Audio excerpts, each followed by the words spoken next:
Hello everyone, welcome back to my channel. మీరందరూ ఎలా ఉన్నారు? మీరందరూ బాగున్నారని అనుకుంటున్నాను. నేనైతే చాలా బాగున్నాను. ఇవాల్టి వీడియోలో దీపావళి పండుగ వస్తుంది కదా. సో దీపావళి పండుగకి ఇలా ఒకసారి వాటర్లో దీపాలను వెలిగించి ట్రై చేయండి. చాలా మంచిగా వెలుగుతున్నాయి. సో ఇవాల్టి వీడియోలో తక్కువ నూనెతో వాటర్లో దీపాలని 3 టైప్ ఆఫ్ వేస్లో ఎలా వెలిగించుకోవాలి అనేది షేర్ చేసుకుంటున్నాను. సో రంగురంగుల దీపాలని ఫ్లవర్స్తో, అది తక్కువ నూనెతో ఎలా వెలిగించుకోవాలి అనేది మీతో షేర్ చేసుకోబోతున్నాను. సో ఈ దీపావళికి ఈ వీడియోస్లో మీకు ఎలా వీలైతే సో అలాగా ట్రై చేసి చూడండి. సో ఇల్లంతా ఇలాగ దీపాలతో వెలుగుతూ ఉంటే చాలా బాగుంటుంది కదా. సో ఇక అసలు లేట్ చేయకుండా వీడియోలోకి వెళ్ళిపోదామా. మీరు దీపాలని ఆయిల్తో కాకుండా ఇలా వాటర్తో ఎప్పుడైనా వెలిగించారా?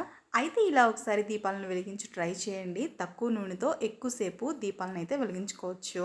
ఫస్ట్ నేను ఇక్కడైతే 2 గాజు గ్లాసెస్ని తీసుకొని అందులో ఫుల్గా వాటర్ని అయితే నింపేశాను. తర్వాత ఏదైనా ఒక ప్లాస్టిక్ మూతని తీసుకొని వీడియోలో చూపిస్తున్నట్లుగా రౌండ్గా కట్ చేసుకోవాలి.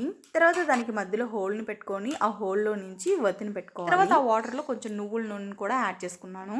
తర్వాత మీకు నచ్చిన కలర్స్ని కానీ లేకపోతే పెయిన్ కలర్స్ని కానీ ఇలాగ వాటర్లో యాడ్ చేసుకోవాలి. తర్వాత ఈ వాటర్లో మీకు నచ్చిన ఫ్లవర్స్ని కూడా యాడ్ చేసుకోవచ్చు. తర్వాత మనం ముందుగా ప్రిపేర్ చేసుకున్నటువంటి వత్తుల్ని కూడా ఇందులో పెట్టుకొని వెలిగించుకోవడమే. సో చూసారా ఎంత చక్కగా వెలుగుతున్నాయో కదా. తక్కువ నూనెతోటి ఎక్కువసేపు ఈ దీపాలను అయితే వెలిగించుకోవచ్చు. మీరు కూడా ఈ దివాళీకి ఇలా ఒకసారి ట్రై చేయండి.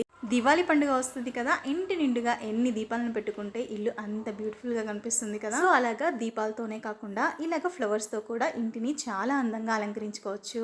ఫస్ట్ ఒక బౌల్లో కొన్ని వాటర్ని యాడ్ చేసుకొని అందులో కొంచెం జవాది పౌడర్ని యాడ్ చేసుకోవాలి. తర్వాత కొంచెం నువ్వుల నూనె అండ్ అలాగే ఫ్లవర్స్ని కూడా ఇలా చల్లుకోవాలి. తర్వాత మీకు నచ్చిన ఫ్లవర్స్కి వీడియోలో చూపిస్తున్నట్లుగా నీళ్ళ సహాయంతో వత్తిని ఎక్కించుకోవాలి. ఇలాగ మీకు ఎన్ని ఫ్లవర్స్ కావాలో సో అన్ని ఫ్లవర్స్కి ఇలాగ వత్తిని ఎక్కించుకోవాలి. తర్వాత ఇలాగ వత్తిని ఎక్కించేసుకున్న తర్వాత వత్తికి కొంచెం ఆయిల్ని అప్లై చేసుకోవాలి. తర్వాత వత్తిని వెలిగించుకున్నట్లయితే చాలా మంచిగా వెలుగుతుంది. సో ఈ దివాళీకి ఫ్లవర్స్తో ఇలా ఒకసారి ట్రై చేయండి. చాలా బ్యూటిఫుల్గా ఉంటుంది. దేవుడి రూమ్లో కానీ ఇంట్లో కానీ ఇలా ఒకసారి అలంకరించుకుంటే ఇల్లు చాలా బ్యూటిఫుల్గా ఉంటుంది అండ్ అలాగే ఒక పాజిటివ్ ఎనర్జీ కూడా వస్తుంది. మీరు కూడా ఈ దివాళీకి ఇలా ఒకసారి ట్రై చేయండి.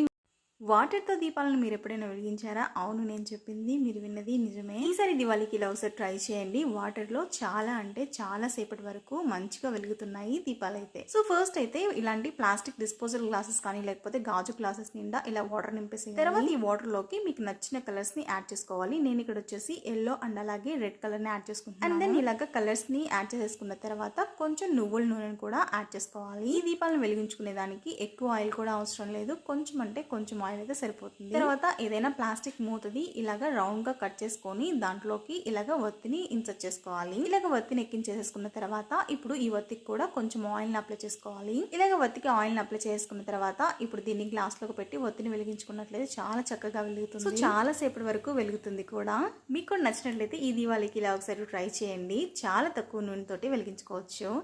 So finally this is the video. ఈ దివాళీకి ఈ వీడియోలో మీకు ఏది నచ్చితే సో దాన్ని ట్రై చేసి చూడండి. సో మీరు కూడా ఈ దివాళీకి ఇలా ఒకసారి ట్రై చేయండి. ఇల్లంతా చాలా అందంగా ఉంటుంది అండ్ అలాగే ఒక పాజిటివ్ ఎనర్జీ అనేది వస్తుంది. సో ఫైనల్గా వీడియో నచ్చినట్లయితే లైక్ చేసి ఈ వీడియో ఎవరికైనా యూజ్ అవుతుంది అనుకుంటే వాళ్ళకి షేర్ చేయండి.